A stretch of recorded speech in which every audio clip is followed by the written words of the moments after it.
Anita, how's your mental health? Questionable at all times. You know this. Yeah, how's the mental health of your children? Also a little bit tricky. Can I tell you my experience in trying to find therapists for myself and my kids, Mel? Yes, please. Okay, this is how it goes. You ask around your friends and your family for a referral for somebody who's nearby. You finally find somebody who sounds like they might work for your family. You give them a call and you find out that A, they're not accepting new patients, or B, they have a huge wait list. So you start over again and you ask people if they know anybody who would be a good therapist and a good fit. Finally, you find one, you go and you meet with them, and you figure out that you don't actually like them that much. But it's been so much work to find somebody who you can go to in your area that you're kind of stuck with them. Well, do you have any ideas for how to get around this? I do because guess what? I've actually had some therapists that I have found on my own, which involves what you're saying. Sometimes I remember one time I was like 3 hours in the bathtub on my phone looking Yeah. through websites. I was such a prune at the end. But I have also had the experience with working with BetterHelp. And it was like, I don't want to say too good to be true, but because it is true, but it's like amazing because I was matched with my therapist within 24 hours. And you didn't have to go through all of that other ridiculous process of trying to find somebody. And here's the cool thing too, is if that person didn't work out for you, you can just switch and say, and it's not like you're committing to another years long search for somebody who you're going to jive with. It's true. And I lucked out, or maybe just BetterHelp is really good at matching people together because I never had to change my therapist. I loved her. Perfect fit for me. And I know that some of our friends have used BetterHelp and they've had to change therapists, and boom, same day, you can change. Easy peasy. You can ghost your therapist. Get a new one. I love this idea. BetterHelp is one of our sponsors. If you use our promo code trybetterhelp.com/WWDN, you get 10% off your first month. And we totally recommend it. Yes, get some therapy. That's trybetterhelp.com/WWDN. Hello. Hello. Blah, blah. How was your week, blah? I thought I did a good job. You did do a good job. Hey, Oh, Mel. no. What? Hi. Hi. Not like, hey, Mel. Give me all your money. I'm so tired. I'm gonna be slap happy. It's going to be awesome. Oh no. It's been a few days since I've seen you. How are you? I'm very tired. What's today? Saturday. I'm fine. How are you? If I would have said Sunday, would your answer have been different? Yeah, because I would be like, why am I here on Sunday? I should be on a plane. Oh, yeah, I was going to sing you a song. Da, da, da, da, da. But I don't know the words. Da, da, da, da, da. That's the only part you need to know. Start spreading the news. Do, do, do, do, do. Mel's leaving tomorrow. Do, do, do, do, do, do. Or yesterday, depending on when we post this. She wants to be. You can't post this because. I will. I'm just kidding. A part of it. New York. New York. New York. Mel's going to New York tomorrow. Tomorrow? Or yesterday? Both. This is like, what's that movie? Inception. Mm-hmm. Where you don't know. Mel's really fancy. She's going to meet with some big shot Broadway lady, which I don't understand, but she's explained it to me at least 13 times. Yep. And then based on Anita's reaction, now I don't understand it either. I ruined it. Mel's going to get there and be like, who are you? Yes. What is the meaning of life? Mommy. Well, have fun in New Blah, York. blah, blah. Thanks, I will. We have a great story from this week. We sure do. Go ahead. So I'll tell you the story called Mel Passes Out. I took Mel to go get a spinal steroid injection this week, and they were going to sedate her, and she was a little bit nervous about the whole thing because remember that one time that her husband died after a simple surgery? Yeah. Yeah. So she had some good reason to feel a little trepidatious. So we went and checked in the medical assistant was weird. And then she went back to do the actual injection. They would not let me go watch. I think we kind of tormented that poor assistant. I know. She didn't know what to think of us. We told her she needed to learn some jokes, Yeah. right? Isn't that what you told her? Yeah. Or something like that. I can't remember. So Mel went, and then she came back, and she told me that she really enjoyed being lightly sedated. I did. It made all of her anxieties go away. So they came back in, and they said, hey, you guys can go. You're feeling good? And Mel was like, yeah, I like being lightly sedated. And then they took out her IV, and Mel started to get dressed, and she was acting just a little bit silly. And she started sticking her head on her knees and kind of resting there. And I was like, are you doing that because you're being silly? Are you okay? And she's like, I'm feeling funny. Did I say that? Maybe not those exact Maybe words. my body movement said that. No, you said something like, I'm feeling funny. Oh, man. And then she leaned her head up against the wall and passed out. Boom. Not really boom, more like, rah. And so I stood up, and of course she had sat in like one of the regular seats and not the recliner seat. And I walked over to her and I said, Mel, are you just being silly, or did you really just pass out? And you know what you said? Nothing. Nothing. Because I don't remember any of this. Yeah, nothing. So then I was like, and I rolled my eyes at her because she had to make it more complicated. So then I took a step back and I took a picture. And then I walked out and said to the nurse lady, hey, Mel just passed out. And she was like, what? But here's the good news. Anita saved my life. Yes. In my professional life, I have made a lot of people pass out.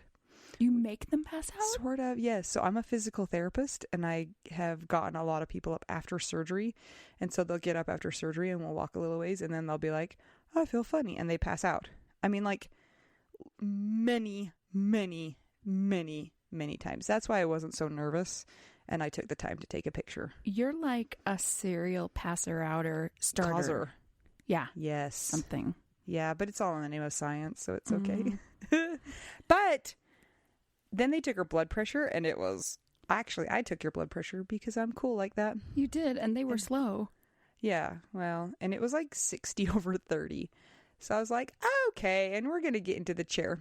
So I put your legs in a good position and picked you up and moved you into the recliner. And the nurse was like, I guess I'll just let you take care of it. You saved my life. Yeah, but I couldn't make the recliner go back. I didn't know how. It was weird. So then this other kid came in, made the recliner go back. And then they had to start another IV and give you a bunch of fluid. And then you're like, I feel better. And we went and got keto cookies. We did. And hamburgers. So all in all, it was a win, I would say. Do you want to know what I remember from that whole ordeal? Yeah. Once I passed out, I don't remember a thing. Mm-hmm. I just remember it starting to get black.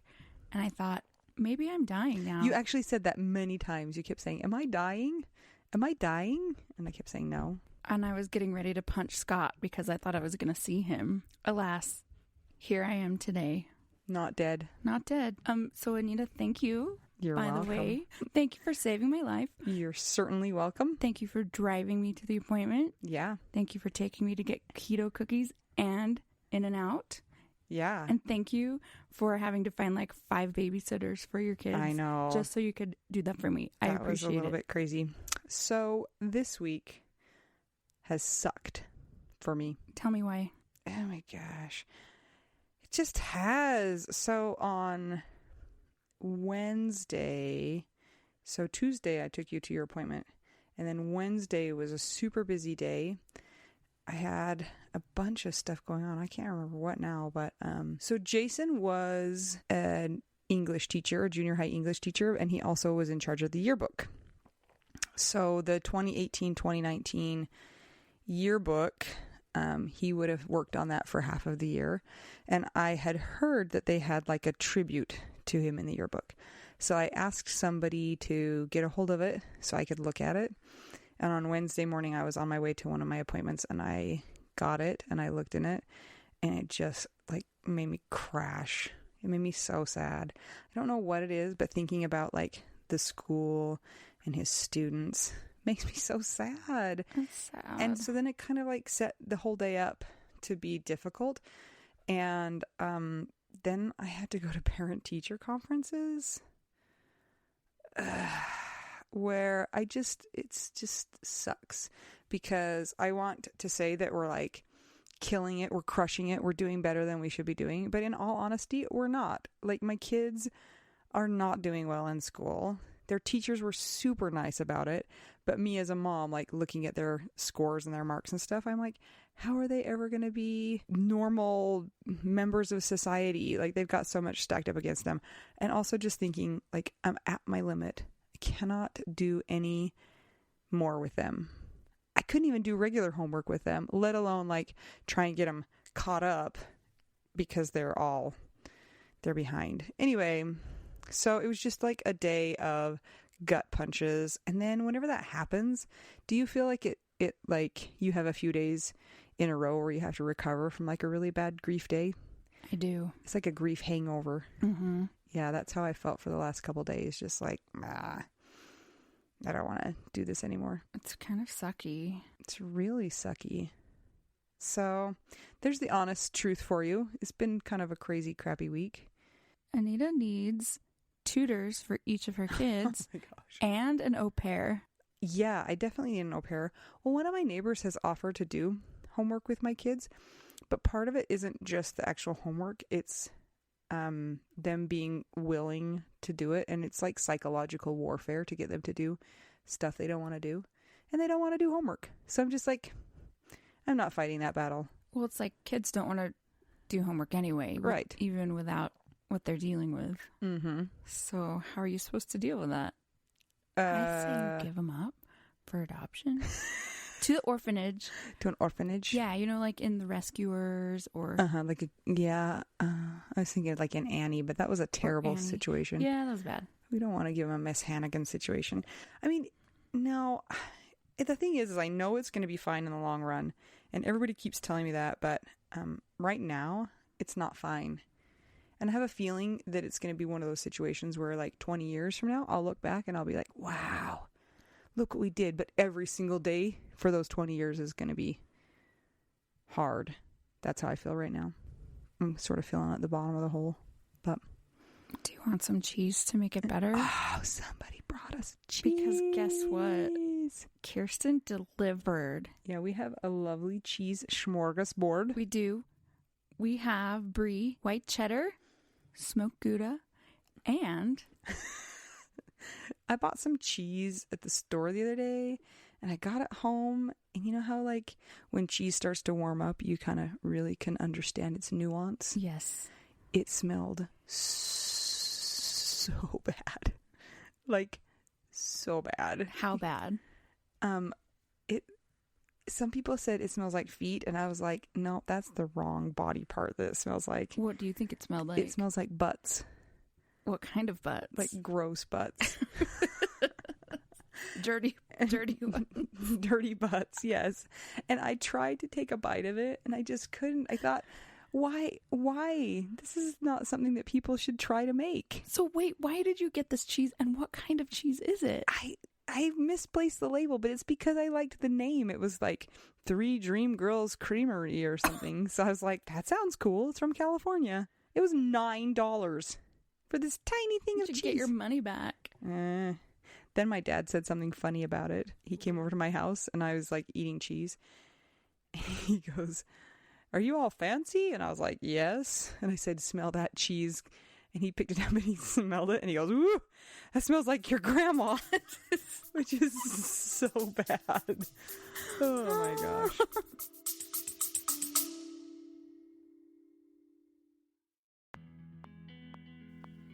Sometimes we assume that unless we had a huge life insurance payout, we don't really need to know anything about investments or even finances. But guess what? A little knowledge of finances is critical for all of us. Maybe your partner was in charge of that stuff, and now you find yourself making all the decisions. Maybe you're mad about that. Maybe I am. Nicole from the He's Gone But the Money's Not podcast is here to help. She tackles financial literacy by telling the stories of women and widows and finance experts, and shares the lessons they've learned as certified financial planners. Whether you know a lot and feel confident in your financial decisions or feel unsure about all of that stuff, there is more to learn. Listen and subscribe to the He's Gone, But the Money's Not podcast on all podcast platforms. This ad was paid for by Rockhouse Financial, an SEC registered investment advisor.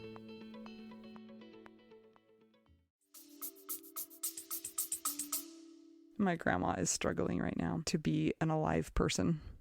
She's kind of halfway in and halfway out. But she's still 98. She's still 98. Yeah. Come on, Merle. She's super old. Do you want to know what I learned this week? Because I also went to the dentist the day after I passed out. I thought I was going to go in there and have the best teeth ever. They were going to give you like a sticker that said, best teeth ever. Yeah. Well, and I knew I would need some cleaning because she doesn't. Then the dentist sat me down and went over all my things. And I need some dental work. I asked why my mouth had gotten so bad because it was kind of okay before. So she pulled up my x-rays from a couple of years ago before I went through all this nonsense with the accident and Scott dying and all that crap. And I was like significantly better. And so I said, oh, hey, this is what I've been through in that amount of time. Could that have anything to do with why my teeth are having these issues? And she's like, oh, totally. She's like, you're brushing your teeth. Like, I can look at your mouth and see that you're brushing your teeth. But did you know that stress causes periodontal disease and issues like that? Then I told my student's grandma. That makes me so angry. And she told me it's true because when she was going through her divorce, she had teeth die and had to get root canals and stuff. So stress causes dental problems, you guys. Who knew? Dentists. Yeah. And your student's grandma. And my student's grandma. I wonder if she smells like cheese. Does she smell like No, cheese? she's like the coolest grandma of all time. And she's Hi, not Grandma Lori. Half dying. She's a contractor. What? Yeah, she's like super rad.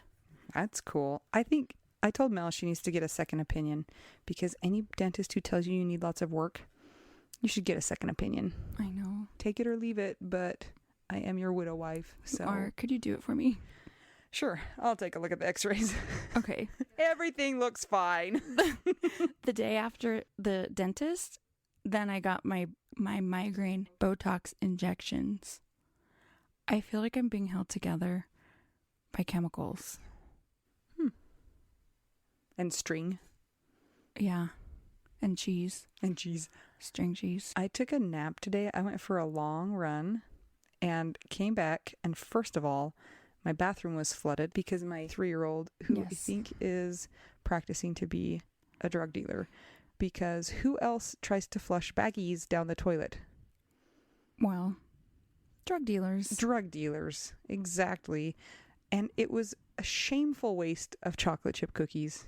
But you know what, Anita? What? If he's going to be a drug dealer, all your money problems are going to be solved. But he'll have a lot of teeth problems. Yeah, but that's okay. He'll have gold ones. Yeah, he can get a grill. Anyway, I went running. I came home. I took a little nap because I was very tired. And when I woke up, he had eaten like 9 cheese sticks in my bedroom. Oh my gosh. I was like, I don't even care. I'm so happy that you fed yourself because I don't believe in feeding my kids right now. Yeah, they don't need it, right? I figure when they're hungry, they'll eat, but that's not the truth for some of them. They don't even realize they're hungry. Really? Yeah. I don't know about any of this. Okay. I'm learning. Yeah. We did it again. What? We got like 45 minutes into the episode before. We're not even 45 minutes. I was just being like... So, what do you want to talk about today, Anita? Oh, wait. Should we say who we are? That's what I was saying. We got 45 minutes in and didn't introduce ourselves or what this is. Well, we kind of did at the first. We're like, hey, Anita. What? I'm Mel. Yeah. Hi, I'm Anita. I'm Mel. And we're 2 young widows trying to figure out what do we do now? Okay. Okay, go. So today, this is why I wanted to know. Okay. What? The fifth grade thing? Yeah. I loved 5th grade so much.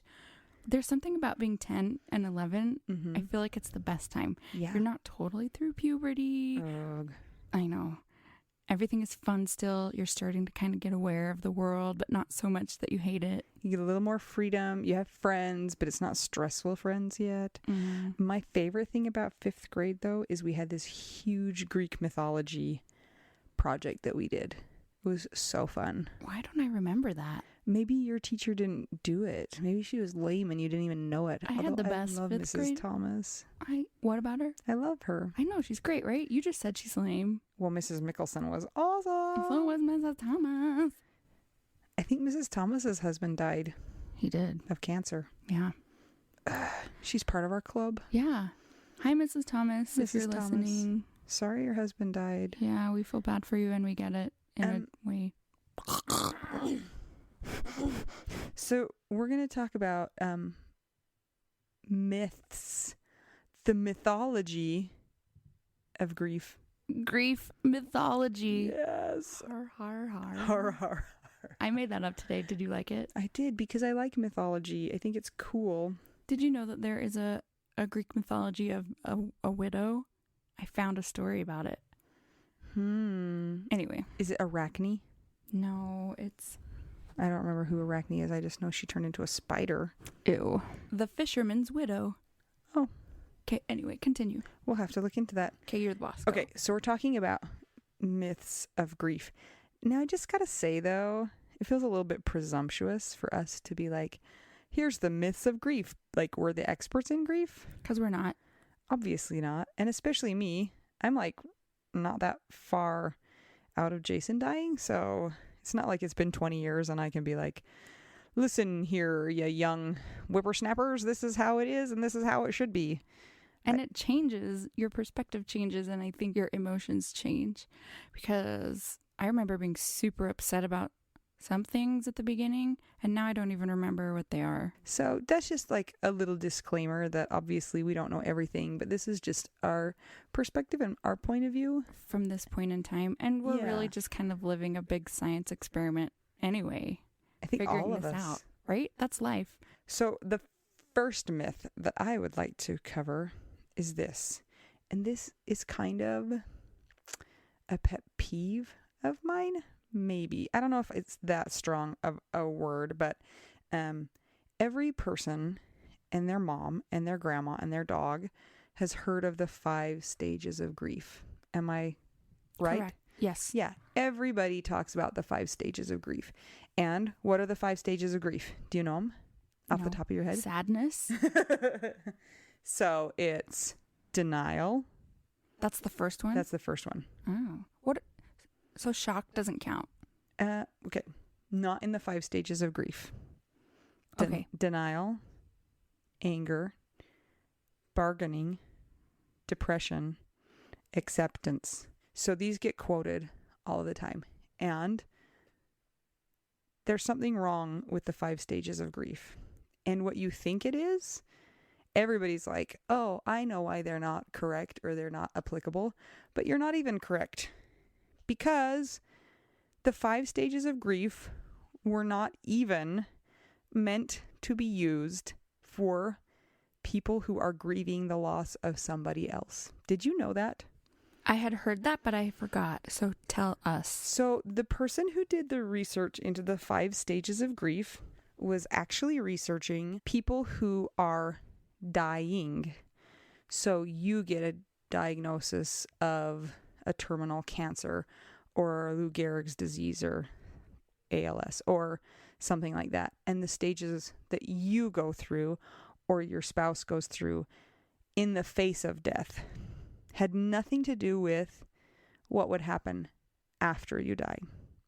So the 5 stages of grief are not meant for bereaved people, but are meant for people who are facing death. So when people want to talk to me about the 5 stages of grief, even some of my therapists have talked to me, have been like, oh, this is the stages of grief. And I'm like, Are you serious? yes. Oh my gosh. You need a new one. Well, they're not saying like, this is what stage you're in, but they just reference them. And I'm like, do you even know that those aren't, the research was not meant for this situation? Do you say that to them?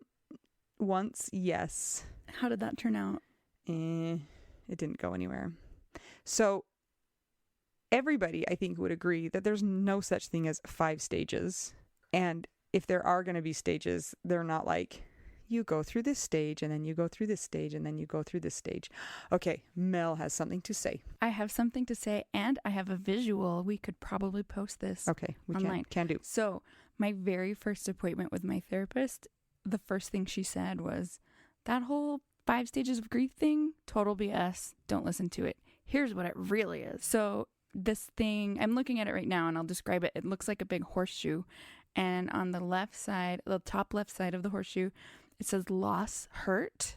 And on the right side of it, it says loss, adjustment. So the words in this horseshoe are shock, numbness, denial, emotional outbursts, anger, fear, searchings, disorganization, panic, guilt, loneliness, isolation, which is now coming up on the adjustment side, depression, re-entry troubles, new relationships, new strengths, new patterns, hope, affirmation, helping others.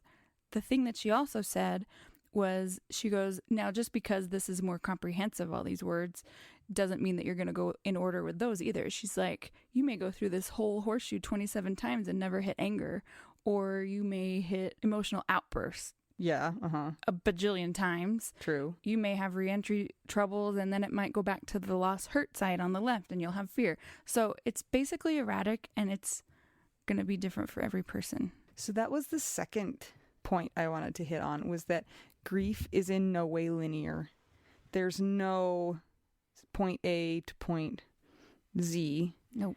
If I was going to draw grief, that's like the horse shape. It's very well in concept, but I would just take my crayon and stick it on the paper, and then I would just scribble.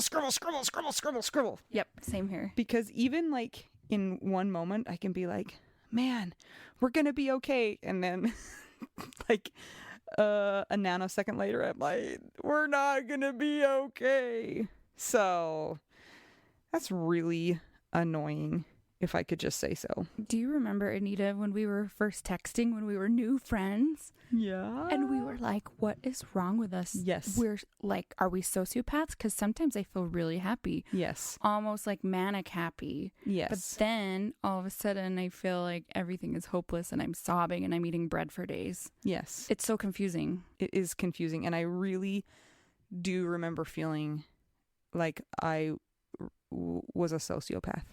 Like my brain was, like I was not a normal person. Same. And I have heard over and over and over from people that it's normal to feel like you're going crazy. And I do. All the freaking time. My 3-year-old tried to flush chocolate chip cookies down the toilet today. I'm potty training him. And I have 3 other kids that are nuts. What's even more crazy is you tried to eat the cookies. I did not. It's no sugar November. Are you really still doing that? I cheat a lot. Okay, good, because I'm worried about you. It's way better than if I wasn't trying to stick to that, because otherwise I just eat sugar 100% of the day. So now I'm only eating sugar like 1% of the day, which is a marked improvement. Good job. I'm not even a mathematician, and I can tell. I'm so proud of you. Good job. Okay, so Okay, next thing. We've talked about 5 stages of grief. Lies. Grief being linear. Lies. The next thing is that you can tell what grief looks like. You cannot. Wait, Anita, doesn't grief look like somebody sobbing in the corner and hysterically crying 100% of their life? Yes, it does look like that. But guess what? What? It also looks like somebody shopping at the grocery store. What? It looks like somebody laughing with their friends and smiling. What? They don't smile. They do. No, they don't. And there's this idea that if a person is smiling and laughing, that it's all better. That they must be coming out of the grief, or they must not still be grieving. Oh, I thought grief made your facial muscles never be able to turn up ever again. That's Botox. Oh, wait, that's just me. Yeah. Wow. Yes, of course I'm being sarcastic, but yeah, there is no face of grief. There is no one way that people need to look like or should look like when they're grieving. and you really have no idea what's going on inside of somebody's head. And somebody can be having a good time and still feel grief. Definitely. It happens to me all the time. Mel? Yes, Mel. You may ask your question. Okay. This is very random. Okay. We like Shocker. it. Shocker. But I watch a lot of true crime, and I have to say that for me, going through the experience of Scott dying and the shock and all that stuff has given me a totally new view on how people react in public to a missing loved one on these true crime shows. So this makes it so that you can look at the spouse and decide whether or not they did it? Because what people expect, you're like, I know the truth of what it could be. Well, there's some funny ones on there because when somebody's killed their husband or their wife, they want to look innocent when the cops come and interview them. Mm-hmm. They like immediately break down crying and sobbing and like flailing around. Yeah. And I'm like, is that Thrashing. possible? And of course, like, I'm sure it is possible, but I'm like, just because somebody acts a certain way doesn't mean that they're sad or not. Or just because somebody does not cry in public doesn't mean that they're not totally distressed inside. Right. Well, you know, if one thing has come out of this whole experience for you, it's that you can better determine the guilt of the spouse. So all worth it. I should go into forensic psychology. In summary of that one, grief looks like blank is a myth. There is no grief looks like. Mel has another. I have another thing. Yes. For me, because I've not been able to really exercise and I was so flattened by all this stuff, it was surprising to me that Anita was able to run and do all of her things still, like running and biking and swimming so soon after Jason died. So that was interesting for me to learn. Like, I thought, well, because it affected me physically, it will affect everybody. Yeah, Anita's going to be in bed for months. Nope. I was like, I have to go running. How soon after he died did you go running? Oh, I remember I don't remember the day it was, but I remember the run for sure. And I kept saying, it feels so good to be outside. This feels so good. This feels so good. This feels so good. Like I just kept saying that. It was probably 5 days or so after. Good job. Yeah. And it was amazing. Like it felt so good. But I have a long history of running and exercise, and it's what has kept my children alive because it's my outlet, my rage outlet. And so my brain is used to those chemicals. And so when I didn't have those chemicals, it was like worse. It was like an addict coming off of their drug. So I needed to get back on my drug just to have normal, functionality. Yeah, to be normal for me. So that's really important to me, is to be able to have those endorphins just to feel like I can function. It's very important for me. So grief can also look like exercise. Yeah. It can look like non-exercise. Yeah. And some people think that grief looks like not going to work, but for some people it is going to work, and just whatever people need to do and whatever works for them. You can't assume anything from the appearance of others. The next one is that grief can be fixed. Dun, dun, dun. And the way that it's fixed, now, obviously Mel and I are have experience with loss of our spouses, so that's where our knowledge base is coming from. But this one, I think a lot of people who have experienced the loss of a baby or the loss of a child would also identify with. And that's that if you get remarried or if you have another baby, then everything's hunky-dory and fixed. Like the loss goes away because you've been able to replace it. Oh, like the popped balloon scenario. Yes. And obviously neither of us have gotten remarried, but it's just preposterous to think that if you replace the person that's lost, that the loss is fixed. I have a really good friend whose baby died of SIDS. Oh. And I mean, even just this week, like we communicate pretty regularly, and she's had a baby since then. Mm-hmm. That's now, I think she's just over 1, and she's such a cute kid. of course, beautiful child. And she has a lot of moments where she's like, I miss my baby so bad. Yeah. The one that's gone. And even though the second baby is amazing, it didn't fix it. It doesn't replace. There's no replacing. And it also doesn't mean that she doesn't love that child less too, because it's, the one that came after the one that died. But it's hard crap. This stuff sucks. And it doesn't just go away. I've heard from a lot of people as well, when they get remarried, their family feels like we've delivered you to the point where it's fixed.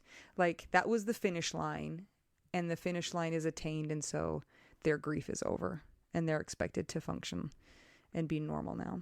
So I think it's interesting. Yeah. It doesn't go work away that way. And I think we talked a little bit about this maybe on the last episode, but the groups that we're in online, we see this all the time where people are remarried and they go, I still miss my husband or wife or whoever that died. And you still have the same size of a hole of that person that's gone, even though you have a new person, but it can be complicated as well. There's so many people who get remarried though also and then divorced. Right after it? Yeah. I can count several people on one hand. That's a weird way to say that. I know of many people who have lost a spouse, gotten remarried, and then gotten divorced because I don't know why. But, I mean, I can't speak to the why, but it's not easy. It's not like it fixes everything. Yeah. So the whole fairy tale ending for anybody is not true. Dang it. I want a freaking Hallmark movie. Well, we could make one after we make our Lifetime movie about my life. Okay, sounds good. Except for I think that my Hallmark movie at this point in time in my life, it's not gonna. It's gone. Oh, but happen. You know what? Because I had the Hallmark movie before. What we're gonna do is we're gonna make a Hallmark movie of your entire life up until January. Is it 3rd? 3rd, yeah. Of this year. And then we're going to start Lifetime. And we should do it so people don't understand what's happening. So they don't know that it's going to turn into a thriller. Yes. Yes. They'll think it's a thriller. Thriller. They're thinking it's a Hallmark movie and then it turns into a Lifetime. Yes. Lorena full Bobbitt. Of murder. Hey, Lorena Bobbitt was amazing.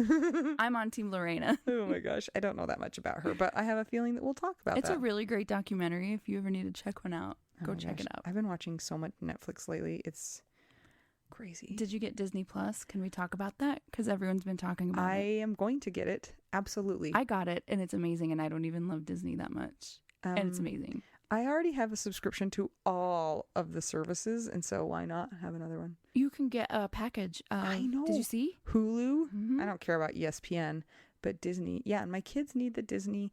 If they have Jake and the Neverland Pirates, we're good to go. It's all we need. It's so good. Yeah. Anyway, I'll be getting that, and then I'll be watching that as well. Because I have exhausted all of Netflix. I've watched everything on Netflix, every single show. Every show?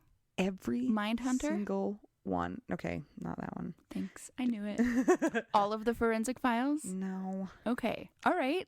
Let's continue. Okay. So our next grief myth is that widows are what? Old people. Only. Who talk slowly. Like this. Yeah. I really meant to look up some statistics on this, but guess what? I forgot to. Guess what? I have a phone. I can Google it right now. Google it. Well, that's upsetting. Yeah. Today, there are 13.6 million widows in America, and about 700,000 women become a widow in the U.S. each year. Oh, gosh. On average, they survive for about 14 years after their husband's death. Perfect. That's enough time for me to get stuff done. I don't know. You'd only be like 50 something. That's okay. I don't have any kids. The average age of widowhood is 59 years old, according to the U.S. Census Bureau.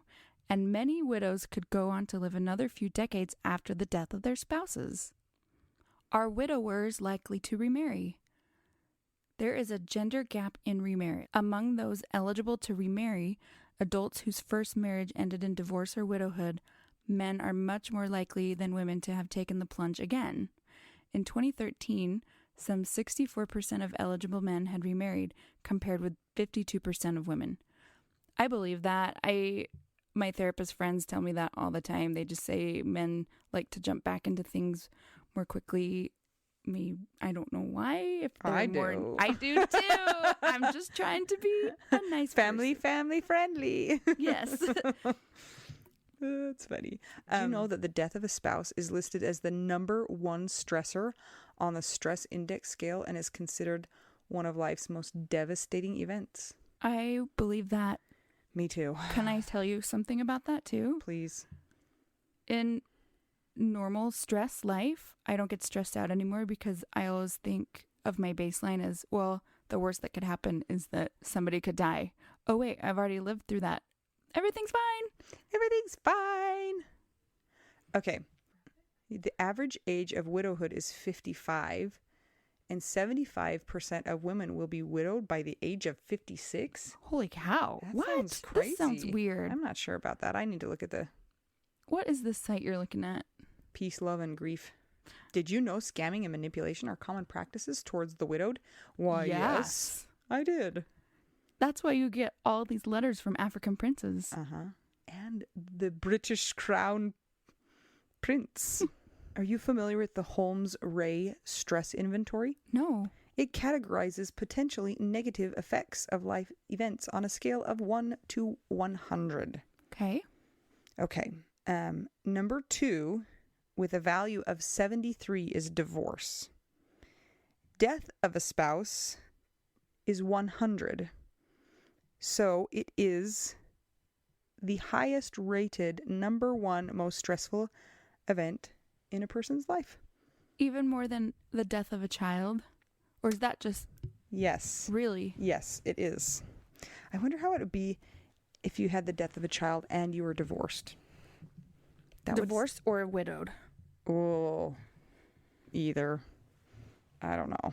My butt is falling asleep. The rate of poverty among elderly widows is 3 to 4 times higher than that of their married peers. An American widow sees a 37% decline in her household income.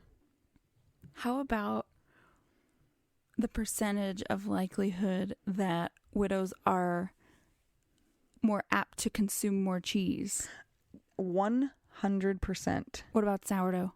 Depends on if they're on keto. Okay, so 50? 50. Yeah. Unless they're lactose intolerant. Ooh. Which I think sometimes I might be starting to become when I am old, because if I eat a lot of cheese, I'm sad sometimes. So you and I are both dealing with the number 1 most stressful thing a person can go through. So we feel like we're doing bad, but we're really doing okay because we're still here, right? Don't all widows have gray hair, Anita? Some of them, I don't know if you know this, Mel, some of them, but a very small percent, have pink hair. Did you know that? Yes. I did. I only know of one. Oh, I met an old lady last night that had pink hair. Was she also a widow? I don't think so. Oh. And did she mean to have pink hair? Yes. Okay. We talked about it. Oh, that's awesome. She was great. I think sometimes I should get like white hair, like really like ice blonde hair. That would be fun. The upkeep is too much. What did you think widows looked like before you became one? Did you even think about it? No. Me neither. Why would I think about widows? I don't know. I was just living my life. I'm like, well, that's normal because your grandma will become a widow, or Yeah. your grandma Merle is a widow. Yeah. Both of my grandmas were widows. So I think that mostly I just thought of them looking like a mom. Do you know what I'm saying? yeah. Like you think of somebody who's a mom or a grandma. Even though I'm a mom, I don't think I think of myself like I look like a mom. No. Even though I probably do. I never thought about widows until I was one. I actually didn't realize that I was a widow until I saw something on the internet that called me Scott's widow. Oh. And it was like life-changing. Boom. I have the same experience. Nobody had to tell me, but I remember sitting on the couch and saying the word widow and being like, no, that's not what I'm called. There's got to be another name for this. Like, lady whose husband died. Yeah. LWHD. Load. Not a widow. And I just kept saying over and over and over, I'm 38. I'm 38. Widows aren't 38. Oh my They're, gosh. But apparently the median age is 55, which is not that old. That's not. I'm surprised. Yeah. I thought it would have been like 65 or over. Yeah, because I mean, I'm sure that still the bulk of people whose husbands die are older, but then I can't believe how many people I know who are young widows. We're like, I didn't know any until I became one, and now I feel like I know so many. yeah, well, I guess But that's it's kind of 'cause you're normal. more aware of it. You find people and people are Yeah. like, oh, you need to go talk to so and so. But I knew of you before, and you were not a young widow, and now you are. That's true. And I knew of you. And I was one. No, I knew of you before you were one too. That's true. Yeah. I just knew that there was that girl, Mel Shore, who played the piano. So we're going to do a quick recap on the myths of grief. Number 1, there are 5 stages of grief. Not true. That research wasn't even done for people who are living after somebody has died. Throw it in the trash. Throw it in the trash. There are good things from that, but Mel's example was probably much more appropriate. And number 2 is, even if you are following something like that, it is not linear. There is no start and there is no finish line. It's just a big scribble on a page. Number 3 is that grief looks like X, Y, or Z. Grief looks like a whole lot of things, and you never know what you're looking at. The 4th one is that grief can be fixed with remarriage or a new baby or time. Doesn't happen like that. And number 5 is that widows are only old ladies. All of those things are untrue. Thanks, Anita. You're welcome. I don't know if that made any sense. It did. Okay, cool. All right, so you're going to New York tomorrow. I am. How long are you going to be in New York? I will be there till Friday. Okay. I don't know what I'm going to be doing there. It's an adventure, and I will fill you in when I get back, perhaps. And she's going to try super duper hard to go to Levain Yeah. Bakery. But, Anita, What? I have frozen Levain cookies know. in my freezer. I know. Would you like them? Yes, we've already talked about that, but you should also go and try and get fresher ones. Okay. If it doesn't happen, I won't hate you, Okay. but I'll be a little I'm also sadder. going in January, where I definitely am going there to get them, because my cousin and I are going to go. Okay, totally cool. This week, okay, wait a second. In the, Mel, Anita. what are 3 things you're going to do this week to try and get through it and be better? Okay, well, I think going to New York is going to help just in general to have a change of venue. Yeah. I feel like because I got all these shots and crazy things happening to my body, I'm just naturally going to have a better week. I hope so. So otherwise, what were they for? I know. One thing that I've been doing that's been so helpful for me is I have been writing stuff down as far as like lists to get my tasks done. Yeah. And I am finding that most of these things I have to cut in half my expectations and then cut them in half again, cut them in half until I get to the doable parts. This is all normal stuff for normal people, but I'm a musician. I am not organized, but I'm learning to become organized. So it's helped me. Is your list like, now that you've cut it in half, your expectations in half and half and half and half and half? So your to-do list is like, put on underwear. Sometimes it's like that. Yes. And you're like, check mark, I won. Take a shower, brush your teeth. It did used to be like that, but it's gotten better now. And it's pretty amazing that for me, what I'm able to get done, because I have to do like a lot of worksheets for my teaching, or doing stuff for the podcast, or doing stuff for my website, or doing stuff for social media. So there kind of are a lot of things on there, but it helps me to feel like I'm doing good when I can check them off. I just mostly go for ignorance. Just forget stuff and it's fine. I was like that too till like a year and a half in. So you're still into the bubble.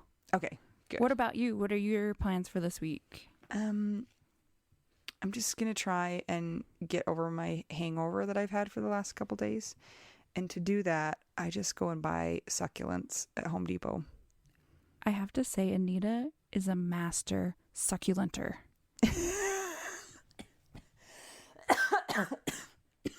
And she's dying. What was that statistic again? That I have 14 years before I'm supposed to die. You're too early. Yeah, totally.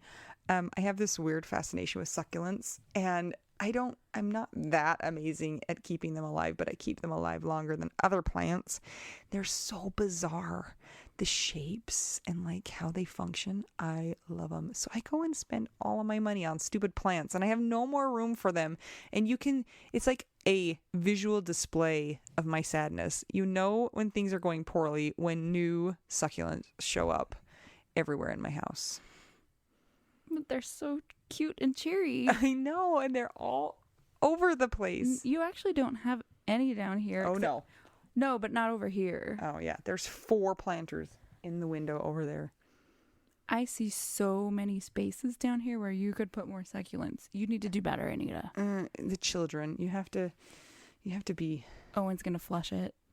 Yes. He does like to pull them out. Or he'll start growing his own succulents, in air quotes. Quote, unquote, succulents. Mom, they're succulents. I'll be like, I know what succulents look like.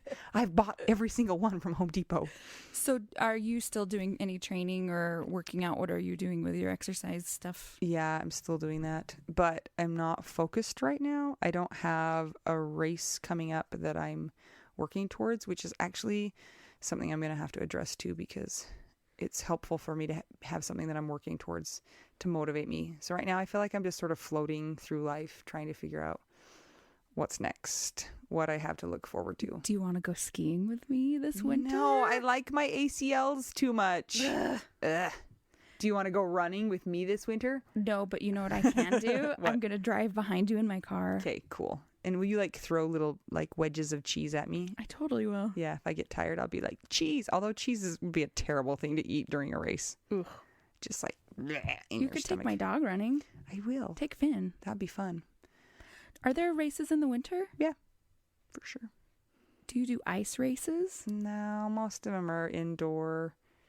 But like for Thanksgiving, I always do the Thanksgiving turkey trot, 10K. Well, that's good, yeah. So there's things like that. And then there's an indoor triathlon in December that I'm planning on doing. And then who knows? Maybe I should go to New Zealand to do a race. Can I come? Yes, you totally I'll be your can. videographer and photographer. Awesome. Well, I have had a great time tonight, especially with this blanket from Kirsten. Yes, Thank it's got you, a howling moon. No. A wolf howling at the moon. Thank you. A wolf howling at the moon. And I got an eagle. So majestic. Spot on, so Kirsten. So glorious. Yeah, way to go. We appreciate all the gifts. One thing I wanted to mention, Anita, remember last episode we were talking about how you woke up in the middle of the night, you couldn't go back to sleep, and that we were hoping that maybe some of our listeners from India could be your new friends. Mm-hmm. Well, looking at the analytics this week, they stopped listening. We scared them away. I know. Dang but it. The good news is we have a couple from Bosnia and Herzegovina. You guys, please send Anita a message either on our email or Facebook or Instagram. What do we do now? Gmail is our address. She needs some friends. Especially from Bosnia, Herzegovina. Yeah, because you're in a different time zone. You're going to be awake when she's awake in the middle of the night. You guys could be besties. Just FYI, I don't speak Bosnian. Even a little bit. I'm sure they speak English. I hope so. Because we are not speaking that smart over here with our languages. Mel, I totally forgot to ask this earlier, what? But I have had a few people ask me this, and they listened to your story and they wanted to know why Scott died. And we didn't make that very clear, apparently. They knew that he died after surgery, but what actually was his cause of death? My friends have pointed that out to me too, and I apologize to everybody for this. As you should. Very important information that's hanging up all of our lives. I know. It's true. So what happened with Scott is he had an array of health problems that would not kill you, just conditions.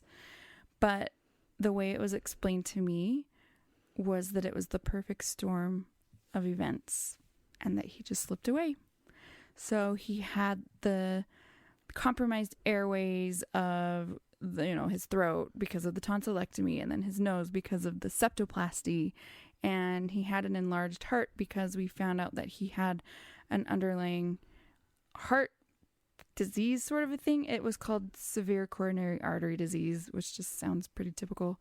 But one thing is, I found this out 2 weeks after he died, that he had gone and gotten some health tests from a doctor, and then they gave him a printout, and it went through every system in his body, and it got to the heart, the cardiac one, and it says, you are in the red. You need to treat this right now. He didn't. He was doing a show.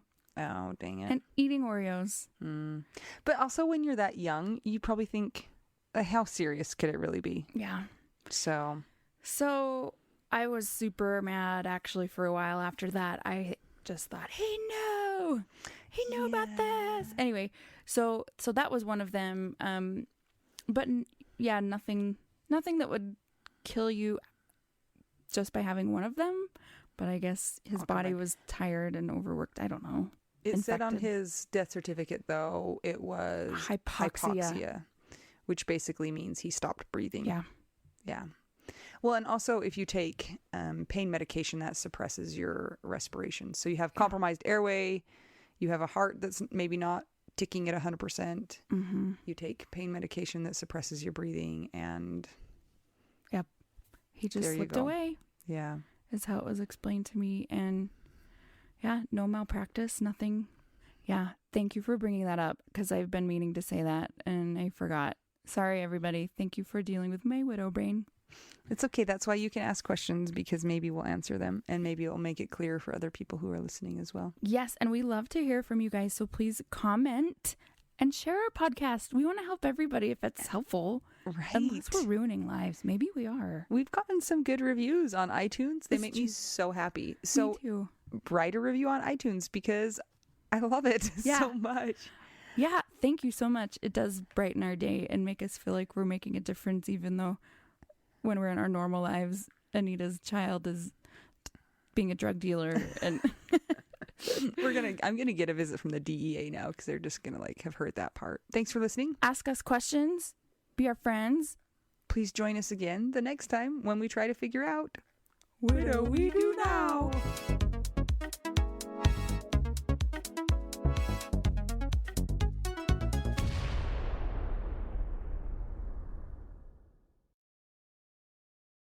This is my favorite thing to discuss with you.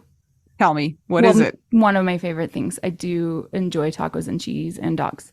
This is about how you cannot pay hundreds and hundreds of dollars for a phone plan, especially when you're a widow, your person is dead, you might have kids, you might need another option, and you just want your phone to work, you want unlimited texting and service, and you want it to be like $25 a month.